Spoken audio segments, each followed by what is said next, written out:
Hi friends, welcome back to Ramya Memories channel. நம்ம சேனலுக்கு நீங்கள் இதுதான் ஃபஸ்ட் டைம்னா நம்ம சேனலை மறக்காமல் சப்ஸ்கிரைப் பண்ணிக்கோங்க. வாங்க இப்போ வீடியோக்குள்ளே போகலாம். இது சாட்டர்டே எடுத்த விலாகுங்க. காலையில் மாடியில் போய் வீடியோ எடுத்துகிட்டு இருந்தேன். நம்ம டாமி எங்கே போகிறோமோ அங்கே வந்துடுவான். அவனும் வந்து நின்றுட்டு ஏதோ பேசிகிட்டு இருந்தான்.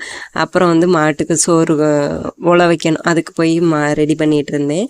நல்லா இப்போலாம் வெயில் காலம் தானே, நல்லா தீலாம் கடகடன்னு பிடிச்சிருதுங்க. மாட்டுக்கு உழ வச்ச கையோடு அப்படியே பால் சட்டியை தூக்கியாச்சு. இனி பால் சரசரன்னு கறக்க வேண்டியதான். எல்லா மாடும் கறந்து முடிக்கணும். நான் கறக்கிற டைமில் எங்கள் வீட்டுக்காரங்க தண்ணி வச்சுக்கிட்டு இருப்பாங்க. இவங்க எல்லாம் விட்டால் பாத்திரம்லாம் உடச்சிருவாங்க. கொஞ்சம் ஜாக்கிரதையாக தான் இருக்கணும். சாப்பாடு தின்னு முடிச்சோன்னே வாளி எடுத்துடணும், இல்லைன்னா இப்படி மெண்டே நெளிச்சு எடுத்துருவாங்க. 7:30 போலலாம் இப்போலாம் மாடு மேய்ச்சலுக்கு அவுத்து விட்றதுங்க. ஏன்னா விவசாயமும் பெருசாக கிடையாது, அதனால் சீக்கிரம் போட்டுன்னு சொல்லி அவுத்து விட்ருவோம்.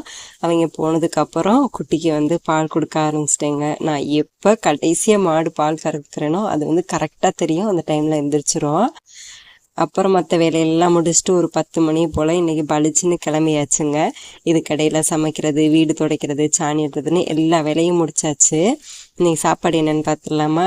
பட்டாணி, கத்திரிக்காய், முருங்கைக்காய் இதெல்லாம் போட்டு குழம்பு வச்சுருந்தேங்க. அது கூட வாழைக்காய் கூட்டு பசங்களுக்கு செஞ்சதுமே இருந்துச்சு. அப்படியே வச்சுட்டு அன்றைக்கி சாப்பாடு வெள்ளை சாதம் வடிச்சிட்டு சாப்பிடுங்கன்னு சொல்லிட்டு நாங்கள் காலையில் சாப்பிடல, கிளம்பியாச்சு. வீடெல்லாம் போட்டு பளபளன்னு ஆக்கியாச்சு. இன்றைக்கி யார் யார் போகிறோன்னா, மச்சான் பொண்ணு அந்த பக்கத்தில் இருக்குது, இது நம்மளோட குட்டி பையன், அப்புறம் எங்கள் அத்தை, நான் 4 பேரும் தான் போகிறோம். அப்புறம் அண்ணி வந்து பஸ்ஸில் வரோன்னு சொல்லியிருந்தாங்க. சரி, அவங்க பஸ் எடுக்கிற டைமில் அவங்க கரெக்டாக சொன்னதுனால நாங்கள் அந்த டைமுக்கு மட்டும் கிளம்பி போனோங்க.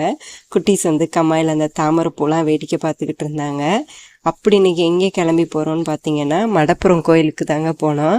வெள்ளிக்கிழமை போக முடியலை. அத்தை வந்து சனிக்கிழமை லீவு போகலாமான்னு கேட்டாங்க. சரி போகலான்னு சொல்லிட்டு கிளம்பியாச்சு. நானும் தியாவும் ஒரு சீட்லேயும், நம்ம குட்டி போய் அவங்க அத்தையை பார்த்தோன்னே அவங்க அத்தைக்கிட்ட போய் உட்காந்துக்கிட்டாரு. அவங்க 2 பேரும் ஒரு சீட்டில், அப்புறம் அத்தை வந்து முன்னாடி உட்காந்துருந்தா. பஸ்ஸில் அன்றைக்கி ஃப்ரீயாக தான் இருந்துச்சு. அப்படியே ஜாலியாக அப்படியே அந்த இயற்கையான இடங்கள், தென்னை மரம் அந்த சைடு சூப்பராக இருக்கும். எப்போவுமே அந்த கோயில் பக்கம் வந்து நல்லா அழகாக இருக்கும். ரோட்டில் போகும்போதே அந்த வியூலாம் பார்த்துக்கிட்டே. அன்னைக்கு அங்கே கோயில் பக்கத்தில் வந்து நல்லா மழை பெஞ்சிருந்துச்சு. அதனால் கிளைமேட் வந்து செம்ம ஜில்லுன்னு இருந்துச்சு. பசங்களை கூட்டிகிட்டு அப்படியே நடைய கட்டியாச்சுங்க. நடந்து தான் கோயிலுக்கு போன விளக்கில் இருந்து. அதுக்கு நாள் வந்து ஆடி வெள்ளி இல்லைங்களா, இங்கே பாருங்கள், இது ஃபுல்லாக கூட்டமாக இருந்திருக்கும். நாங்களுமே அன்றைக்கி அன்னதானம் சாப்பிடலான்னு பிளான் பண்ணிட்டோம். சாருக்கு வீட்டில் இருக்கும்போதெல்லாம் பசிக்காது, அங்கே போனோன்னா பசிக்குதுன்ட்டான். அப்புறம் அன்னதானமே கூட்டம் இல்லை, அதனால் சத்த நேரம் வெயிட் பண்ணி டோக்கன் வாங்கிட்டு சாப்பிட போயிட்டோங்க. சாப்பாடு, சாம்பார், ரசம், நல்ல காய் எல்லாமே வச்சுருந்தாங்க. சூப்பராக இருந்துச்சு. நல்லதாக அன்னதானமே சாப்பிட்டு அப்படியே கிளம்பியாச்சு. நாங்கள் வெளியேற நேரம் அம்மனுக்கு வந்து உச்சி பூஜைன்னு சொல்லுவாங்களா, 1 மணிக்கு, அந்த பூஜையுமே நடந்துச்சு. அதுவுமே பார்த்தாச்சு.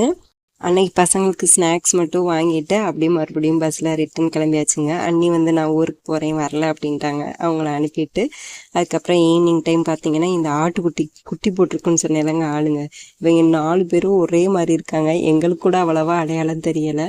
ஆனால் பார்த்தீங்கன்னா அவங்க அம்மாலாம் கரெக்டாக கண்டுபிடிச்சிடுவாங்க. அப்புறம் எங்கள் வீட்டுக்காரங்க இன்றைக்கி நான் வேலைக்கு போயிட்டு லேட் ஆயிடுச்சு, போய் காலங்கண்டா ஊற்றுருவான்னு சொன்னாங்க. அங்கே போனால் சார் கட்டி கிடந்தாரு.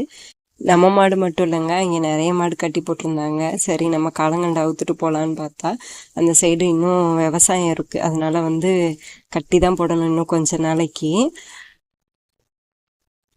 அவங்களையும் பார்த்துட்டு அப்படியே சார் அவுக்கலான்னு போனால், இங்கே அப்படியே ஒரு 4 சுற்றி போட்டிருந்தாரு. எல்லாத்தையும் எடுத்து வேலிக்கருவையிலேருந்து கலட்டி கொண்டுட்டு வந்துட்டேங்க. கையெல்லாம் அவ்வளோ முள்ளு குத்திருச்சு. ஏன்னா எல்லாமே வேலிக்கருவையாக கீழே கட்டியிருந்தாலும் அந்தளவுக்கு தண்ணி இருக்காது. அவுக்குறதுக்குலாம் என் கை முள்ளெல்லாம் கீறிடுச்சு. அப்படியே அவுத்துக்கிட்டு நம்மளை கிளம்பியாச்சுங்க. இந்த வேலிக்கருவை தான் இப்போதைக்கு பிரச்சனை. எங்கள் வயலில் அதிகமாக இருக்குதுங்க. அப்படியே அவுத்துட்டு வீட்டை பக்கம் நடைய கட்டியாச்சு.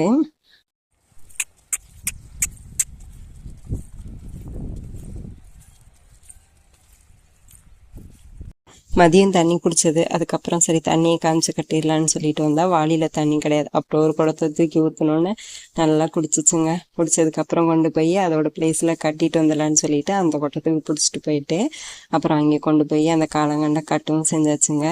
இந்த வீடியோ எந்தளவுக்கு இன்ட்ரெஸ்ட்டாக இருந்திருக்குன்னு தெரியலை. ஒருவேளை நம்மளோட வீடியோஸ் பிடிச்சிருந்துச்சுன்னா வீடியோவுக்கு மறக்காமல் லைக் போட்டுருங்க. நம்ம சேனலை சப்ஸ்கிரைப் பண்ணிக்கோங்க. இன்னும் கொஞ்சம் நல்ல வீடியோஸ் கொடுக்குறதுக்கு ட்ரை பண்ணுறேன்.